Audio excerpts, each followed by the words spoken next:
أعوذ بالله من الشيطان الرجيم بسم الله الرحمن الرحيم وكذلك بعثناهم ليتساءلوا بينهم قال قائل منهم كم لبثتم قالوا لبثنا يوما أو بعض يوم قالوا ربكم أعلم بما لبثتم فابعثوا أحدكم بورقكم هذه إلى المدينة فلينظر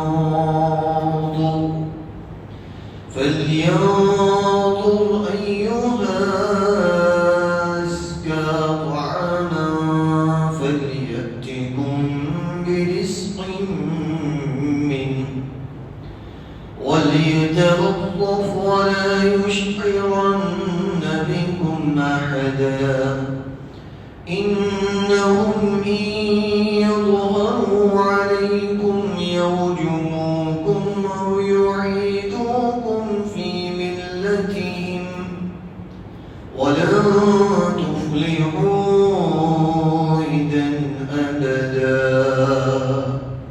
صدق الله العظيم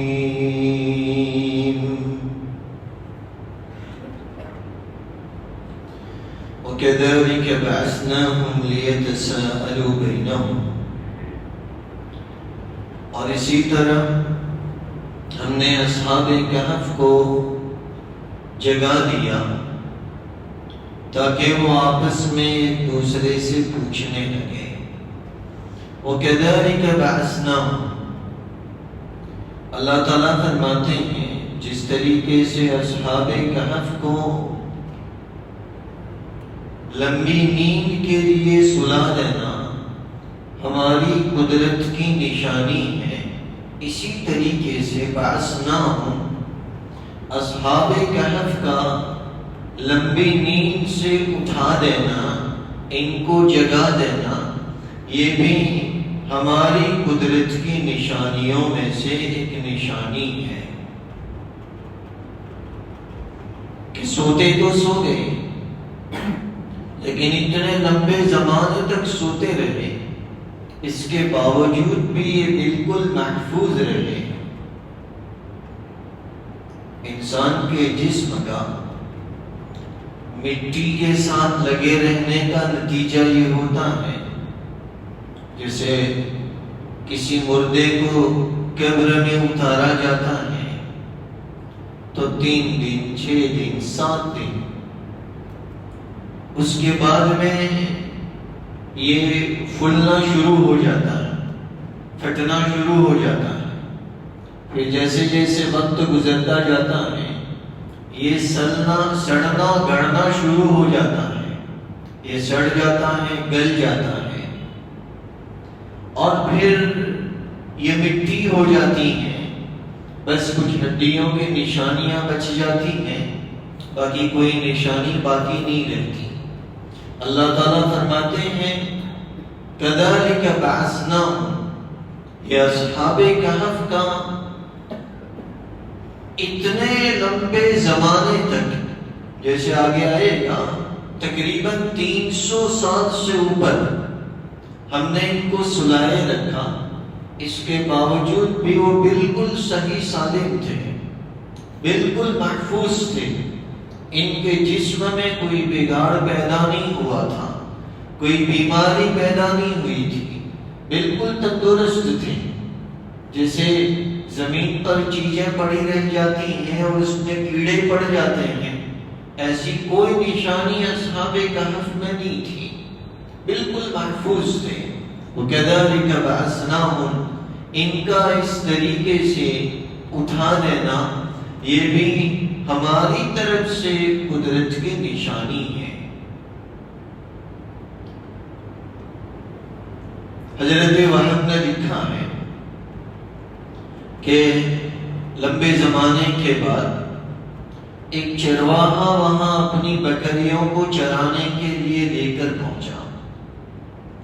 رات ہو گئی، بارش کا طوفان آ گیا، اب اس کے پاس لوٹنے کا موقع نہیں تھا۔ اگر کسی جگہ پر پناہ نہیں ملتی تو اسے اپنے اور اپنی بکریوں کے ہلاک ہو جانے کا اندیشہ تھا۔ اسے نظر پڑا کہ اس طریقے سے پہاڑ میں ایک گفا ہے، اس کے اوپر کسی نے دروازہ بند کر رکھا ہے۔ اس نے سوچا کہ اگر یہ دروازہ میں کسی طریقے سے کھول دوں تو مجھے اپنے لیے، اپنی بکریوں کی حفاظت کے لیے پناہ کا کوئی راستہ مل جائے۔ یہی سوچ کر وہ اس گفا کے پاس پہنچا اور اس نے اس دروازے کو کوششوں کے بعد کھول دیا۔ دروازہ کھلا، اس نے تو اپنا بسیرا کر لیا، نکل گیا۔ صبح ہوئی اور سورج کی کرنیں جو اب تک ادھر ادھر سے کترا کر کے جاتی تھی، اب یہ اس گفا میں داخل ہوئی، جس کی وجہ سے اصحاب کہف کی آنکھ کھلی اور وہ اس طریقے سے بیدار ہوئی۔ وَكَذَلِكَ بَعَثْنَاهُمْ، ایک روایت میں لکھا ہے، جیسے کہ محمد بن اسحاق نے لکھا ہے کہ اصحاب کہف گفا میں چلے گئے، اس کے بعد کئی صدیاں گزر گئی، کئی زمانے گزر گئے، کئی حکومتیں بدل گئی، آتی جاتی نہیں، زمانہ بالکل بدل گیا۔ ایک نئی حکومت آئی کئی صدیوں کے بعد، 300 سال کے بعد، جو مسلمانوں کی حکومت تھی، نیک بادشاہ کی حکومت تھی، جس کا نام بیدوسیس تھا۔ بڑا نیک بادشاہ تھا، جس نے وہاں پر عیسائی احکام کے مطابق، جس مذہب کو یہ لوگ مانتے تھے، حکومت کو جاری کیا تھا اور اسی کے مطابق وہ احکام کو چلاتا تھا۔ اس نے شہر میں سے کفر کی نشانیوں کو بھی ختم کر دیا جو کافروں نے بنا رکھی تھی، اور اسلامی نشانیوں کو قائم کر دیا۔ یہ بیدوسیس بڑا نیک بادشاہ تھا۔ اس کے حکومت کے تقریباً 68 سال گزر گئے۔ اتنا لمبا زمانہ جب اس کی حکومت میں گزرا تو اس کی جو پبلک تھی، اس کی جو رعایا تھی، اس رعایا کے درمیان میں، اس پبلک کے درمیان میں ایک مسئلے کو لے کر اختلاف پیدا ہو گیا۔ مسئلہ یہ تھا کہ اس کی پبلک میں ایک گروہ ایمان والوں کا ہو گیا، جو اس بات کا یقین کرتا تھا اللہ ایک ہے، وہی عبادت کے لائق ہے، اس نے ہمیں یہ زندگی دی ہے، یہ زندگی تھوڑے وقت کے لیے ملی ہے، وقت ختم ہو جائے گا، یہ دنیا کی زندگی ختم ہو جائے گی، اس کے بعد ہمیں قبر کے گڑھے میں جانا ہے، پھر وہاں برزخ کی زندگی میں رہنا ہے، پھر جب قیامت برپا ہوگی تو اللہ رب العالمین دوبارہ ہمیں قبروں میں سے زندہ کرے گا، اور اللہ رب العالمین ہمیں اپنا یہ جسم لوٹائے گا، اس میں روح کو لوٹائے گا، اور جسم کے ساتھ روح کے ساتھ اللہ رب العالمین قیامت میں ہمیں دوبارہ زندہ کرے گا۔ ایک گروہ یہ ایمان والوں کا تھا جن کا عقیدہ یہ بالکل صحیح تھا، بعث بعد الموت، موت کے بعد دوبارہ زندہ کیا جانا، اور ایک گروہ تھا کفار کا جو اللہ کا منکر تھا، جو قیامت کا منکر تھا، اللہ کا انکار کرنے والا اور قیامت کا انکار کرنے والا۔ ان کا عقیدہ یہ تھا کہ یہی دنیا کی زندگی ہے اور بس، اللہ رب العالمین موت کے بعد دوبارہ اس جسم کے ساتھ ہمیں زندہ نہیں کرے گا، وہ قیامت صرف روح کے اوپر آئے گی، جسم پر نہیں آئے گی۔ ان کا عقیدہ یہ تھا، اور یہ لوگ باطل ماننے والے لوگ ناحق پر چلنے والے لوگ، غلط عقیدہ رکھنے والے لوگ دن بدن بڑھتے چلے جا رہے تھے۔ اتنا ہی نہیں، جیسا ان کا عقیدہ غلط تھا وہ لوگوں کو بھی غلط عقیدے کی تعلیم دیتے تھے اور لوگوں کو بھی ایمان سے ہٹانے کی اور ان کو مرتد بنانے کی کوششیں کر رہے تھے۔ جب بادشاہ بیدوسیس نے اپنی قوم کی اس حالت کو دیکھا کہ میری قوم میں تو بڑا اختلاف پیدا ہو گیا، میری قوم میں تو بڑا جھگڑا پیدا ہو گیا، اس کی وجہ سے بیدوسیس کو بڑی تکلیف ہوئی، وہ رو دیا۔ اس نے اللہ کے حضور میں دعا کی، اس نے اللہ کے حضور میں زاری کی، عاجزی کی، اے اللہ اس مسئلے کا کوئی حل فرما دے، بڑا سخت مسئلہ ہے۔ اس نے دعا کی، اس کے بعد حق پرستوں کو اپنے پاس بلایا تاکہ ان سے مشورہ کرے کہ کیا کیا جائے۔ اس طریقے کا اختلاف پیدا ہوا ہے، کچھ لوگوں کے عقیدے میں بگاڑ پیدا ہو رہا ہے، تو ان کے عقیدے کو کس طریقے سے درست کیا جائے۔ اب ہونا تو یہ چاہیے تھا کہ یہ حق پرست لوگ بیدوسیس کو صحیح مشورہ دیتے، اس کے بجائے ان لوگوں نے بادشاہ کو مشورہ دیا کہ بادشاہ سلامت، ہماری رائے تو یہ ہے کہ اس مسئلے میں الجھا نہ جائے، اس مسئلے کے پیچھے نہ پڑا جائے۔ ہمیں بھی یوں لگتا ہے کہ قیامت جیسی کوئی چیز نہیں ہے، ہمیں بھی یوں لگتا ہے کہ آدمی جب مر جائے اس کا جسم ختم ہو جاتا ہے، پھر دوبارہ اسے کیسے بنایا جائے گا۔ اب بادشاہ کو اور زیادہ فکر پیدا ہوئی کہ میں تو ان لوگوں کو حق پر سمجھتا تھا، اب تو ان میں بھی بگاڑ پیدا ہونا شروع ہو گیا، اب ان کے عقیدے میں بھی خرابی پیدا ہونا شروع ہو گئی، اب یہ لوگ بھی ارتداد کی طرف جانے لگے، ایمان سے ہٹ کر کفر کی طرف جانے لگے۔ بادشاہ نے دیکھا کہ اب تلک تو مجھے یہ محسوس ہو رہا تھا کہ چلو یہ گروہ تو حق پر ہے، لیکن اب تو یہ لوگ بھی باطل پرست ہونا شروع ہو گئے ہیں۔ اتنا ہی نہیں، اب یہ لوگ دوسروں کو مرتد بنانے کی دعوت دینے لگے۔ اس سے آگے بادشاہ نے دیکھا کہ باطل کا غلبہ دن بدن حق کے اوپر بڑھتا ہی چلا جا رہا ہے۔ جب حالات اتنے زیادہ بگڑ گئے تو بادشاہ نے اپنے آپ کو ایک کمرے میں بند کر دیا اور اس کے دروازے بند کروا دیے۔ میں تنہا رہوں گا، مجھے کوئی ڈسٹرب نہیں کرے گا، میری عبادت میں کوئی خلل نہیں ڈالے گا۔ اس نے دروازے بند کروا دیے۔ اس نے اپنا بادشاہی جوڑا جو اس نے پہن رکھا تھا اپنے بدن پر سے نکال دیا اور فقیروں کا سا لباس اس نے اپنے جسم کے اوپر اوڑھ لیا۔ مفسرین نے لکھا ہے جیسے فقیر لوگ پھٹی پرانی گدری کو اوڑھ کر آتے ہیں، اس طریقے کی گدری اس نے اپنے اوپر اوڑھ لی۔ بعض مفسرین نے لکھا ہے کہ شاہی جوڑا اتار کر اس نے ٹاٹتا لباس اپنے اوپر پہن لیا تاکہ اللہ کے حضور میں فقیرانہ شکل میں عاجزی کر سکے۔ تو اس نے فقیرانہ لباس پہن کر راکھ زمین پر بچھا دی، شاہی مصلی بھی نہیں بچھایا، شاہی گالیچہ بھی نہیں بچھایا اور شاہی تخت پر بیٹھ کر دعا بھی نہیں کی، راکھ کو اپنے نیچے بچھا دیا اور اس راکھ کے اوپر بیٹھ کر اس نے اللہ کے حضور میں دعا مانگی۔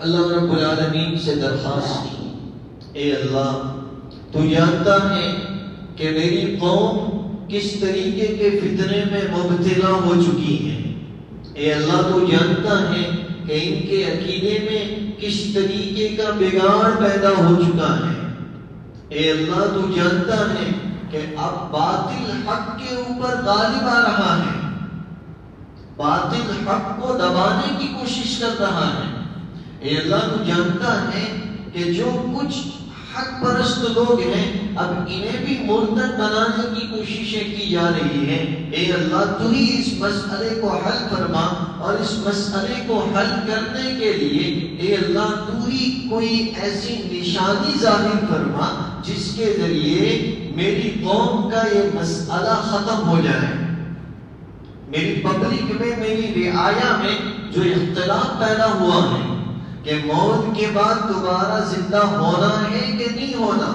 اے اللہ کوئی ایسی نشانی عطا کر جس کے ذریعے یہ اختلاف بھی ختم ہو جائے اور لوگوں کے دلوں میں یقین پیدا ہو جائے کہ موت برحق ہے، قیامت برحق ہے، اور موت کے بعد قیامت کے آنے پر دوبارہ زندہ کیا جانا بھی برحق ہے، اور دوبارہ زندہ اسی جسم کے ساتھ کیے جاؤ گے۔ یہ سارے مسئلے کے حل ہو جائیں۔ بادشاہ بینوسیس نے اس آہوزاری کے ساتھ دعا کی۔ ظاہر سی بات ہے اللہ رب العالمین کبھی اپنے دین کو مٹنا گوارا نہیں کرتا۔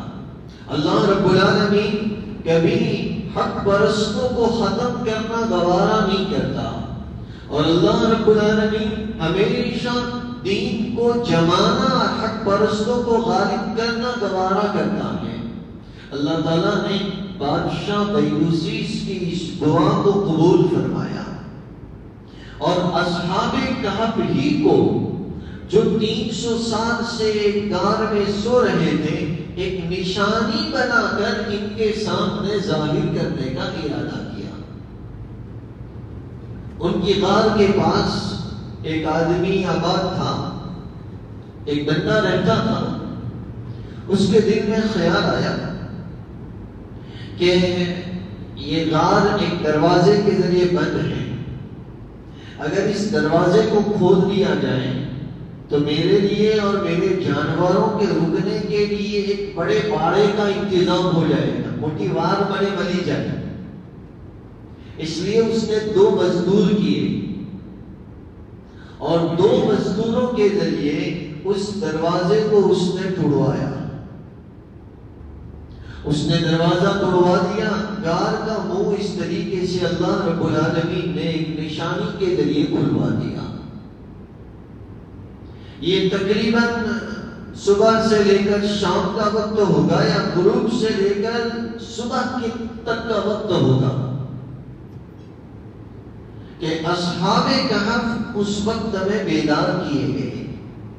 اللہ تعالیٰ نے اسی طرح یہاں پر اشارہ فرمایا وَكَذَلِكَ بَعَثْنَاهُمْ، کہ جس طریقے سے اصحاب کہف کا سو جانے کا قصہ عجیب تھا، ہماری قدرت کی نشانی تھا، اسی طریقے سے اصحاب کہف کا اس طریقے سے بیدار ہونا بھی ہماری قدرت کی نشانی تھا۔ اللہ رب العالمین نے ایک نشانی کے طور پر عجیب طریقے سے اصحاب کہف کو بیدار کر دیا۔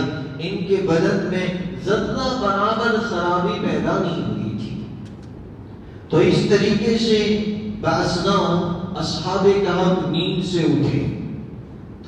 اٹھے، لیتساءلوا بینہم، آپس میں ایک دوسرے سے پوچھنے لگے۔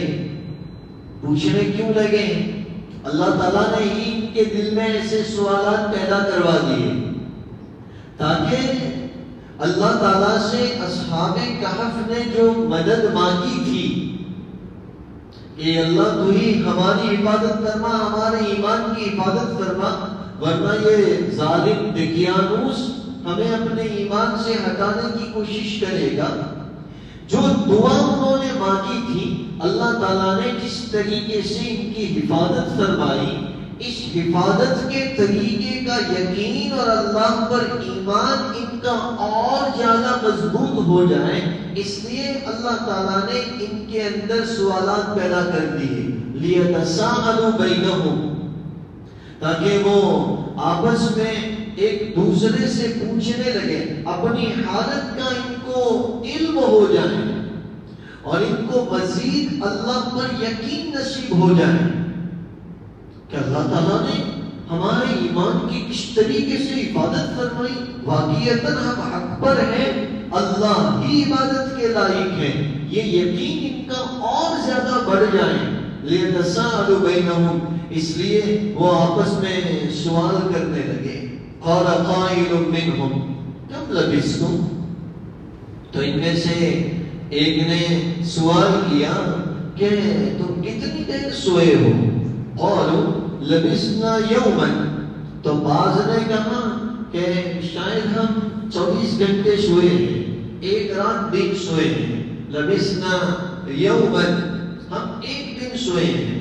او بعض یوم، بعض نے کہا نہیں، لگتا تو نہیں کہ ہم ایک رات دن سوئے ہیں، لیکن دن میں تھوڑا حصہ کم سوئے ہیں۔ یہ سوالات اس لیے پیدا ہوئے کہ بعض نے جب دیکھا کہ ہماری تو کئی نمازیں فوت ہو گئی، تو نمازیں اتنی زیادہ فوت ہو گئی، اس لیے ان کو افسوس پیدا ہوا۔ اس لیے انہوں نے سوچا کہ شاید ہم ایک دن سو لیے ہیں، تو ایک دن میں جتنی نمازیں اس زمانے میں وہ پڑھتے ہوں گے اپنی مذہب کے مطابق، اپنی شریعت کے مطابق، اتنی فوت ہو گئی۔ اس پر ان کو افسوس پیدا ہوا، اس لیے کہنے لگے کہ ہم نے تو ایک دن پورا سو کر گزار دیا، اتنی نمازیں ہماری چھوٹ گئی۔ یہ کہنے لگے تعجب میں اور افسوس میں۔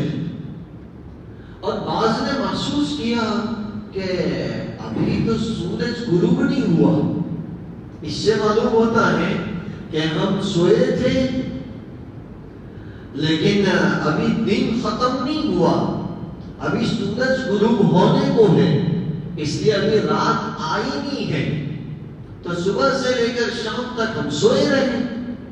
اس لیے انہوں نے کہا بعض یوم، کہ دین کا کچھ حصہ ہم سوئے ہیں۔ اس طریقے سے یہ لوگ آپس میں سوال کرنے لگے۔ قال قائل منهم كم لبثتم قالوا لبثنا يوما او بعض يوم قالوا ربكم اعلم بما لبثتم۔ جب انہوں نے محسوس کیا کہ ہمارے تو بال بھی بہت بڑے ہیں، ہمارا حلیہ بھی لمبے زمانے تک کسی نے صاف نہ کیا ہوا ایسا ہے، ناخن پر نظر پڑی تو کہا ناخن بھی اتنے بڑھ گئے ہیں، تو اس کی وجہ سے انہوں نے محسوس کیا کہ ایک دو دن کی بات نہیں ہے، ہم کوئی معمولی مدت نہیں سوئے ہیں۔ اس لیے انہوں نے کہا بھائی اس بحث کے پیچھے پڑنا بیکار ہے کہ ہم ایک دن سوئے یا ایک دن سے کم سوئے یا کتنا سوئے۔ اس لیے وہ کہنے لگے قالوا ربکم اعلم بما لبثتم، تمہارا پروردگار بہتر جانتا ہے کہ تم کتنا سوئے ہو۔ بعض مفسرین نے لکھا ہے کہ ان نوجوانوں نے گفا میں جانے سے پہلے اپنے پیسوں کے اوپر ایک وکیل تملیخہ کو متعین کیا تھا، اور اپنے اندر سارے لوگوں میں ایک امیر اور ایک سردار مکسلیمہ کو مقرر کیا تھا۔ تو جب بھائیوں نے آپس میں ایسے سوالات کیے کہ کم لبثتم، تم کتنا سوئے ہو، تو اس وقت میں یہ مکسلیمہ کہنے لگا کہ یہ ساری بحث بیکار ہے، ہم کتنا سوئے ہیں، ایک رات ایک دن یا ایک رات دن میں کچھ کم، یہ ساری بحث بیکار ہے۔ نشانیوں سے اللہ کی کوئی قدرت ہی معلوم ہوتی ہے، اس لیے اس بحث کو چھوڑ دو۔ ربکم اعلم بما لبثتم، ایک سلیمہ کہنے لگا تمہارا پروردگار ہی بہتر جانتا ہے کہ تم کتنا سوئے ہو۔ ایک کام کرو، یہ ساری باتیں چھوڑو، ہمیں آگے کیا کرنا ہے اس کی کچھ پلاننگ کرو۔ اور سب سے پہلی بات تو یہ ہے کہ اتنا لمبا زمانہ ہو گیا، یعنی پورا دن گزر گیا، جیسے ہم باتیں کرتے ہیں تو بھوک بھی محسوس ہو رہی ہے، تو سب سے پہلا کام یہ کرو کوئی کھانے پینے کا انتظام کرتے ہیں، اس کے بعد آگے کی کوئی پلاننگ کرتے ہیں۔ اس لیے انہوں نے پھر سے تملیخہ کو تیار کیا اور کہنے لگے فبعثوا أحدكم بورقكم هذه إلى المدينة فبعثوا أحدكم بورقكم هذه إلى المدينة کہ تملیخہ کو تیار کرو اور انہیں یہ چاندی کے سکے دے کر شہر کی طرف بھیجو. ورق چاندی کے سکوں کو کہا جاتا ہے وہ سکے جس کے اوپر کوئی سمبول بنایا گیا ہو, اور ان سکوں کو بھی کہا جاتا ہے جس کے اوپر کوئی سمبول بنایا نہ گیا ہو, وہ سکے کی شکل میں بنا دیے گئے ہو. اس کو کہتے ہیں ورق, چاندی کے سکے جو اس زمانے میں چلتے تھے, دقیانوس کے زمانے کے سکے. تو یہ لے کر انہیں شہر میں بھیجو تاکہ وہ کچھ کھانا لے کر آئے. یہاں پر دو باتیں سمجھنے کی ہیں. پہلی بات, تھوڑے وقت کے لیے یہ تو ہو سکتا ہے کہ حق دب گیا, تھوڑے وقت کے لیے یہ تو ہو سکتا ہے کہ باطل کو یہ گھمنڈ پیدا ہو جائے, وہ اس بات پر اترانے لگے کہ ہم حق پر غالب ہیں, ہم جو چاہیں کر سکتے ہیں, ہمیں روکنے والا کوئی نہیں. ہم چاہیں تو مسلمانوں کو نکال دیں, ہم چاہیں تو مسلمانوں کو قیدوں میں بند کر دیں, ہم چاہیں تو مسلمانوں سے جیلوں کو بھر دیں, ہم چاہیں تو مسلمانوں کی آواز کو دبا دیں, ہم چاہیں تو مسلمانوں کی مساجد کو بند کر دیں, ان کی عبادت گاہوں کو بند کر دیں, ہم چاہیں تو اسلامی تعلیم پر پابندی لگا دیں, ہم چاہیں تو شریعت کے احکام کے نفاذ کو ختم کر دیں, ہم چاہیں تو اسلامی لا کو ختم کر دیں. تھوڑے وقت کے لیے باطل کو اپنی طاقت پر گھمنڈ آ کر یہ بات پیدا تو ہو سکتی ہے, لیکن باطل کی مرادیں کبھی پوری نہیں ہو سکتی. ایک بات تو یہ معلوم ہوئی, دیکھیے دقیانوس نے کتنی کوششیں کی اصحاب کہف کو دبانے کی, اور جس طریقے سے ہمارے زمانے میں علماء کو, نیک لوگوں کو, حق پرستوں کو جیل میں بند کیا جاتا ہے, اس طریقے سے بادشاہ نے ان کو غار میں چنوا دیا, گفا میں بند کروا دیا. وہ جس کہف میں داخل ہوئے تھے اس کے دروازے کو پتھروں سے بند کر دیا. کوششیں بہت کی. تو باطل ایسی کوشش کر سکتا ہے لیکن حق کو مٹا نہیں سکتا. اللہ تعالیٰ انجام کے طور پر, نتیجے کے طور پر حق کو ہی غالب کرتا ہے. بس شرط ایک ہے کہ ایمان ہمارا ایسا ہو, یقین ہمارے دل میں ایسا ہو جیسا اصحاب کہف کے دل میں پیدا ہوا تھا. ہمیشہ باقی باطل کی کوشش ایسی رہتی ہے کہ وہ آپ کو مغلوب کر دیں. یہ اشارے موجودہ قرآن الکریم قیامت تک کے لیے رہنما اور رہبر ہے. اس لیے یہ صرف قصے سن لینا اور تفسیر کو اس طریقے سے سرسری اپنے دماغ کو فرحت دینے کے لیے سن لینا یہ مطلوب نہیں ہے. ہر زمانے کے اعتبار سے قرآن الکریم کس قصے سے کون سی تعلیم دے رہا ہے یہ سمجھنا مطلوب ہے. یہی بات تو بتانی تھی.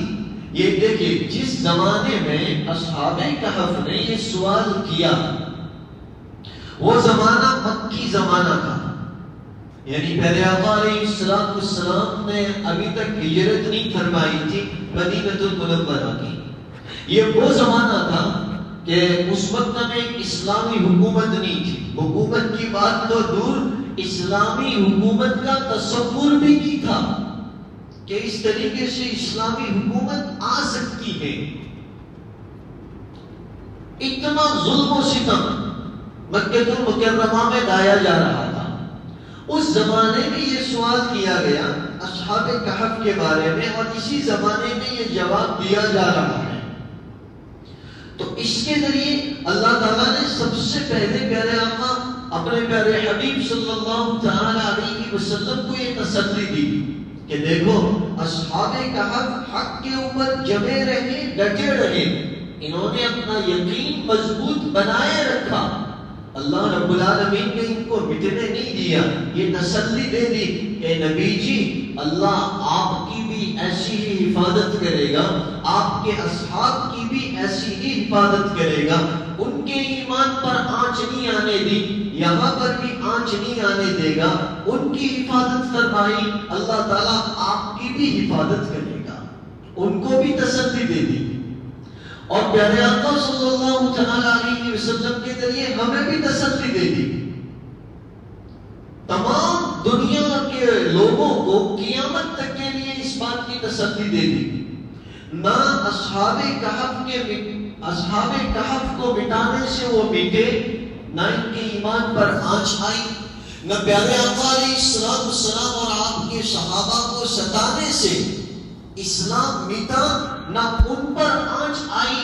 ایک قیامت تک کے مسلمانوں تم بھی اس بات کی بشارت سنو اور تسلی حاصل کرو، اگر تم بھی اپنے ایمان پر مضبوطی کے ساتھ جمے رہو گے، یقین مضبوط رکھو گے، اللہ تعالیٰ تمہاری ایسی ہی حفاظت کرے گا اور تمہارے ایمان پر بھی آنچ نہیں آئے گی۔ وہ مکہ المکرمہ جس میں پیارے آقا علیہ السلام نے قبل نبوت 40 برس، نبوت کے بعد 13 برس، کل 53 برس کی زندگی گزاری، 53 ایئرس آپ نے جہاں پر گزارے، اس کے بعد ان کے ستانے پر، ان کے ظلم و ستم پر اللہ کا حکم پا کر آپ نے اپنے پیدائشی وطن کو چھوڑا، آپ نے مدینہ المنورہ کی طرف ہجرت فرمائی۔ ہجرت کے بعد بھی دشمنوں نے کوشش کی، اچھا یہ جو دشمن تھے نا مکہ المکرمہ کے، ان کی پلاننگ چھوٹی موٹی نہیں ہوتی تھی، بڑی ناپاک پلاننگیں ہوتی تھی، بڑے ناپاک ارادے ہوتے تھے، اتنے بدتمیز قسم کے مشورے کرتے تھے۔ اب اس سے بڑا ناپاک مشورہ کیا ہوگا کہ وہ اپنے مشورے میں اس بات کا فیصلہ کرتے تھے کہ نعوذ باللہ اللہ ہم سب کی اس سے پناہ فرمائے کہ اللہ کے رسول علیہ السلام ہی کو شہید کر دیں۔ ایسے ناپاک مشورے کرتے تھے اپنی میٹنگوں میں مکہ کے مشرکین، وہ یہ سوچتے تھے کہ اسلام کی جڑ ہی کو ختم کر دیں تاکہ نہ بچے جڑ نہ بچے درخت، یعنی پیارے آقا علیہ السلام ہی نہیں رہیں گے تو پھر اسلام ہی نہیں بچے گا۔ یہاں تک کہ ناپاک مشورے کرتے تھے۔ اللہ کے رسول علیہ السلام کو ایک زمانے میں مدینہ المنورہ کی طرف ہجرت کرنی پڑی، اس کے بعد بھی ان کے ناپاک مشورے ختم نہیں ہوئے۔ بدر میں ہار ملی تو احد میں آئے، احد میں ایک موقع پایا، اللہ تعالیٰ نے اپنے حبیب علیہ السلام کے لیے حفاظت کے سارے انتظامات فرما رکھے تھے، لیکن انہوں نے اس موقع کو پا کر پیارے آقا علیہ السلام کے اوپر بڑے سخت حملے کیے۔ آقا علیہ السلام کے رخسار مبارک کے اوپر زخم آیا، اور گہرا زخم، جو درع تھی، جو لوہے کی زنجیروں کی ٹوپی پہنی جاتی ہے، اس کے کڑے رخسار مبارک میں اندر تک جا گھسے، اور اتنے سخت گھسے تھے کہ جس صحابی نے اپنے دانتوں سے اس کڑے کو نکالا، نکالتے نکالتے ان کا دانت شہید ہو گیا، اتنا سخت زخم آیا۔ سرکار مدینہ علیہ السلام دشمنوں نے جو ایک گڑھا کھود رکھا تھا اس میں جا پہنچے، انہوں نے جھوٹی افواہ چلا دی، یہاں تک کی پلاننگ ان ناپاکوں نے کی، کرتے رہے پلاننگ کرتے رہے، وہ 13 سال اور یہاں کے پھر 7 سال، جو فتح مکہ سے پہلے کے، اتنی زیادہ پلاننگ انہوں نے کی، 17 سے 18 سال تک مستقل، لیکن اللہ رب العالمین کو منظور تھا، ٹھیک ہے ابھی وہ گھمنڈ میں تھے، اپنی طاقت کے نشے میں تھے۔ اللہ رب العالمین کو منظور تھا اسلام کو غالب کرنا، مسلمانوں کو فتح دینا۔ تو جس شہر کو آپ نے چھوڑا تھا، اب فتح مکہ کے موقع پر اسی شہر میں فاتحانہ شان کے ساتھ داخل ہو رہے ہیں۔ یہ بشارت ہے۔ اصحاب کہف 300 سال کے بعد اس طریقے سے جگائے گئے۔ اللہ تعالیٰ نے ان کے ایمان کو محفوظ رکھا، ان کی جانوں کو بھی محفوظ رکھا، لِيَتَسَاءَلُوا بَيْنَهُمْ، تاکہ ان کے یقین کو اور مضبوط کر دیا جائے۔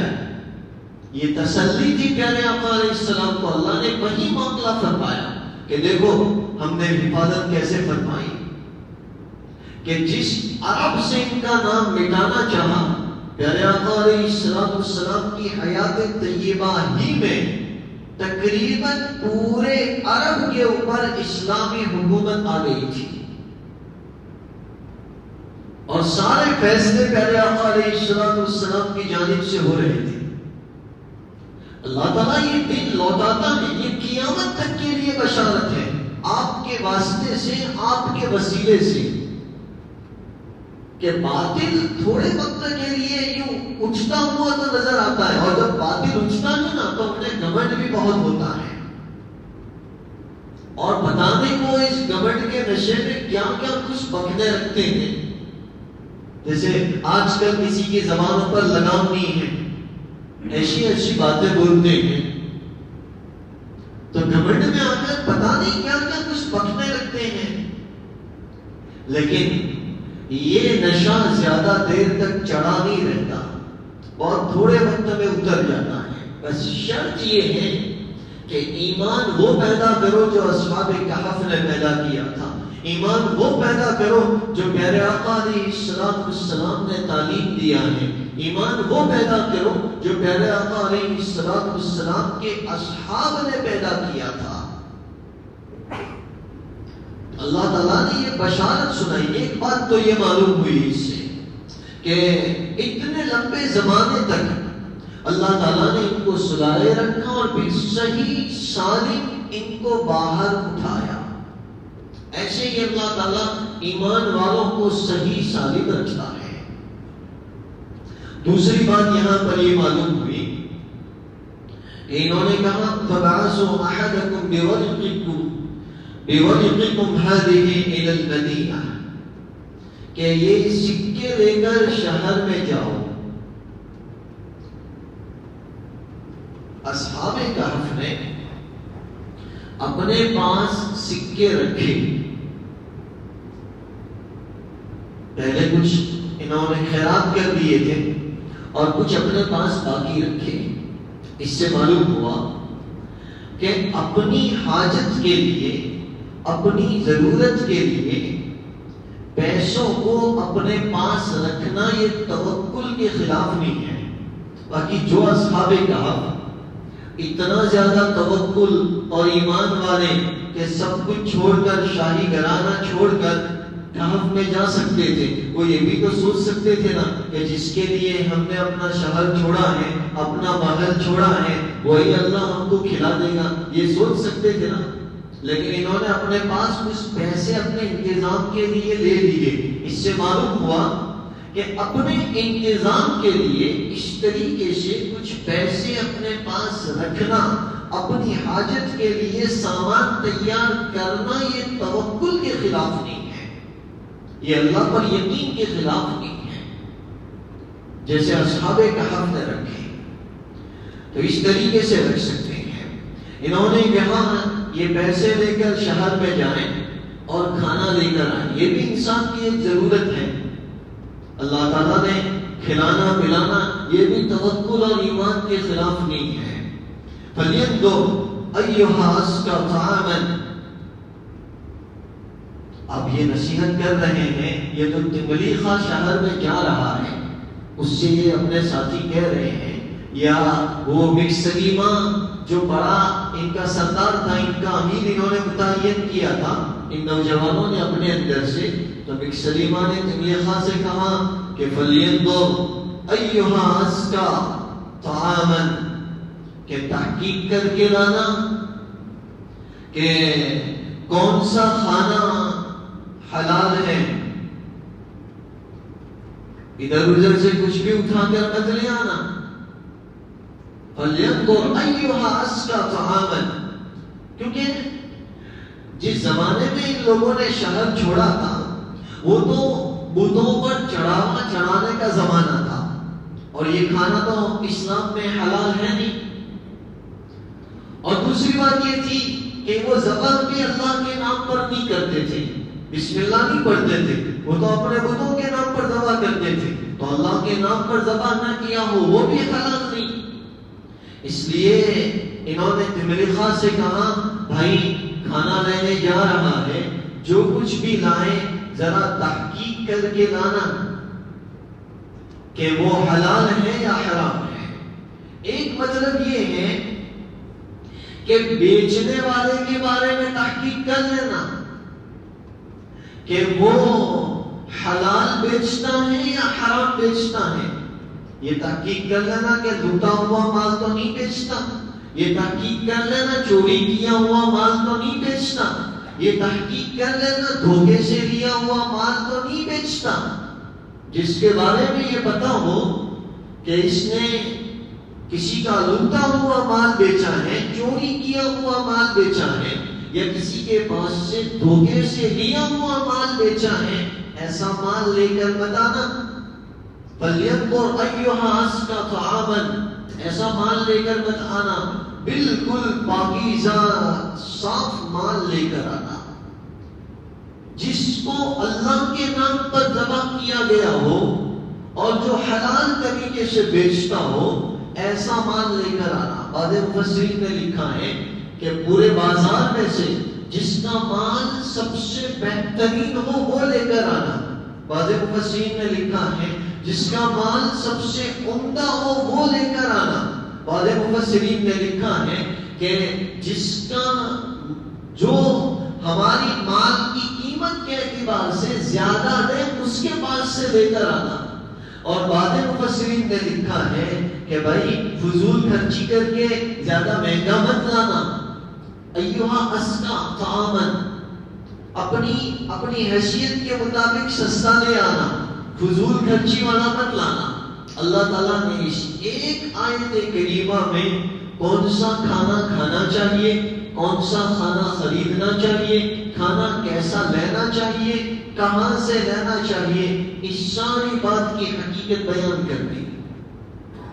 اور اسی سے مفسرین نے یہ مسئلہ لکھا ہے کہ جس جگہ کے بارے میں آپ کو معلوم ہو کہ اکثر اس جگہ کے اوپر حرام مال بیچا جاتا ہے، وہاں سے چیزیں خریدنی نہیں چاہیے. مستقل بہت سی جگہوں پر چور بازار لگتے ہیں، تو جہاں پر مستقل آپ کو پتا ہے کہ ایسی چیز یا جس کے بارے میں آپ کو پتا ہو کہ یہ آدمی جو مال بیچ رہا ہے یہ اس نے خود کسی کا دھوکے سے لیا ہوا ہے، اس کا نہیں ہے، اس کے پاس سے بھی مت خریدو. یا جس کسی کے بارے میں آپ کو پتا چلے کہ اس نے کسی اور کا حق لوٹا ہے، اس کے پاس سے بھی مت خریدو. مفسرین نے ایک اور بات لکھی ہے کہ اگر آپ کو کسی جگہ کے اوپر سفر کرنا پڑے اور اس جگہ کے حالات سے آپ کو پتا چلے کہ یہاں کی جو ہوٹل ہے، یہاں کے جو کھانے پینے کے اڈے ہیں، پتا نہیں یہ لوگ حالات سے ایسا لگتا نہیں کہ انہوں نے حلال طریقے سے پکایا ہوگا، وہاں پر کھانا مت کھاؤ. اکثر ذبیحوں کے بارے میں اگر آپ جو ہے نان ویج کھانا چاہتے ہیں، اس میں اس بات کا ضرور احتیاط رکھیں کہ جن جگہوں کے حالات سے آپ واقف نہیں ہیں. فار ایگزامپل اگر آپ سعودی ایئر لائن سے سفر کر رہے ہیں اور وہ فلائٹ سعودی ہی سے لینڈ ہوتا ہے اور پھر وہیں پر لینڈ ہوتا ہے، وہیں سے چلتا ہے، تو ظاہر سی بات ہے وہاں کا جو کھانا ہوگا پھر وہیں سے چڑھایا جاتا ہوگا، وہیں سے اتارا جاتا ہوگا، اور مسلم ملک ہیں اور پھر وہ جائز ہوگا، تو اس کے بارے میں کوئی شک کی بات نہیں ہو سکتی کہ وہ حلال ہوگا، چلو ٹھیک ہے۔ لیکن آپ ایک غیر مسلم ملک سے قرآن پڑھ رہے ہیں اور کھانا بھی وہاں ہی سے چڑھایا گیا ہے، اب وہ ملک ہی مسلمانوں کا نہیں ہے اور کھانا بھی وہیں سے چڑھایا گیا ہے، ظاہر سی بات ہے وہ کہاں سے حلال لینے جائیں گے؟ تو وہاں پر اس سے پرہیز کریں، سبزیاں کھا لیں، ویج کھا لیں۔ یہی چیز ہمارے اسفار کے بارے میں، ہم اگر ایک جگہ سے دوسری جگہ پر سفر کرتے ہیں تو ان چیزوں کے بارے میں بھی یہی مسئلہ ہے کہ جن ہوٹل کے بارے میں ہمیں معلوم ہو کہ پتہ نہیں یہ کیسا ہوگا، پھر وہاں پر اس سے پرہیز کریں اور وہاں پر ویج کھا لیں، اور اکثر سفر میں ہلکا پھلکا ہی اچھا ہوتا ہے تاکہ پیٹ پر زیادہ بوجھ نہ پڑے۔ فَلْيَنْظُرْ أَيُّهَا أَزْكَىٰ طَعَامًا، اتنے لمبے وقت کے بعد کھانے کی تلاش میں جا رہے ہیں اور کہہ رہے ہیں بھائی کھانا لینے بھلے جا رہے ہو لیکن لانا تو حلال کا ہی لانا، بھلے بھوکا رہ لیں گے لیکن حرام کا لقمہ پیٹ میں نہ جائے یہ۔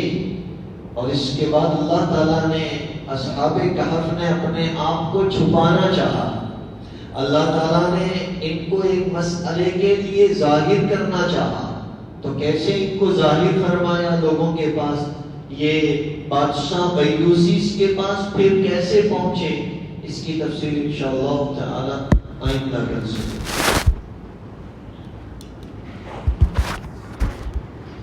بسم اللہ الرحمن الرحیم، اللہم ربنا لک الحمد حمدا کثیرا طیبا مبارکا فیہ، اللہم یا ربنا لک الحمد کما ينبغی لجلال وجهک وعظیم سلطانک، اللہم صل علی سیدنا ونبینا ومولانا محمد وعلى آل سیدنا ونبینا ومولانا محمد وبارک وسلم، جزا اللہ عنا محمد صلی اللہ تعالی علیہ وسلم بما هو اہل۔ الہ العالمین، قرآن الکریم کی محبت ہمارے دلوں میں پیدا فرمائیے، اس کی تلاوت کی ہمیں پابندی کرنے والے بنائیے۔ کتنا عظیم کلام ہے، ایک معجزہ جو قیامت تک رہے گا، رب کریم جس میں ہر زمانے کے لیے تعلیمات ہیں، اس کی تعلیمات کو پڑھ کر سمجھ کر اس پر عمل کرنے کی توفیق عطا فرمائیے، اور دوسروں تک پہنچانے کی جو ذمہ داری ہے اسے ادا کرنے کی توفیق عطا فرمائیے۔ الہ العالمین، قرآن الکریم کو دیکھ کر ہماری آنکھوں کو ٹھنڈک عطا فرمائیے، قرآن الکریم کو ہماری آنکھوں کا نور بنائیے، اسے ہمارے غموں کے دور ہونے کا ذریعہ بنائیے، اسے ہماری زندگی میں بہار پیدا ہونے کا ذریعہ بنائیے۔ رب کریم، قرآن الکریم سے روگردانی کرنے سے ہماری حفاظت فرمائیے، اس کو بند کر کے تاکچے میں چھوڑ رکھنے سے ہماری حفاظت فرمائیے، روزانہ پابندی کے ساتھ اس کی تلاوت کی ہمیں توفیق عطا فرمائیے، اس میں غور و تدبر کی ہمیں توفیق عطا فرمائیے۔ الہ العالمین، قابلیت اور قبولیت عطا فرمائیے۔ الہ العالمین، باطل کے اور ناحق پرستوں کے سارے ارادوں کو نیست نابود فرمائیے۔ وَمَكَرُوا، رب کریم یہ لوگ بڑا مکر کر رہے ہیں، بڑا دھوکہ کر رہے ہیں مسلمانوں کے خلاف، اسلام کے خلاف، رب کریم بڑے بڑے حربے استعمال کر رہے ہیں۔ وَمَكَرُوا اللَّهِ، رب کریم تو ساری تدبیروں میں بہترین تدبیر والا، رب کریم وہ ان کے سارے فریب ایک طرف، تیری تدبیر ایک طرف، رب کریم تو ہمارے لیے بہترین تدبیریں فرما۔ رب کریم دشمنوں کی تدبیروں کو انہی پر الٹ دیجئے۔ الہ العالمین، اور اسلام اور مسلمانوں کی خوب خوب حفاظت فرمائیے، ہمیں ہمارے دین و ایمان کی خوب خوب حفاظت فرمائیے۔ الہ العالمین، ایمان کامل، یقین صادق نصیب فرمائیے، قلب خاشع عطا فرمائیے، اور تیرے حضور میں تیرے خوف سے رونے والی آنکھیں عطا فرمائیے۔ آمین یا رب العالمین۔ إن الله وملائكته يصلون على النبي يا أيها الذين آمنوا صلوا عليه وسلموا تسليما اللهم صل على سيدنا ونبينا ومولانا محمد وعلى آل سيدنا ونبينا ومولانا محمد وبارك وسلم سبحان ربك رب العزة عما يصفون وسلام على المرسلين والحمد لله رب العالمين.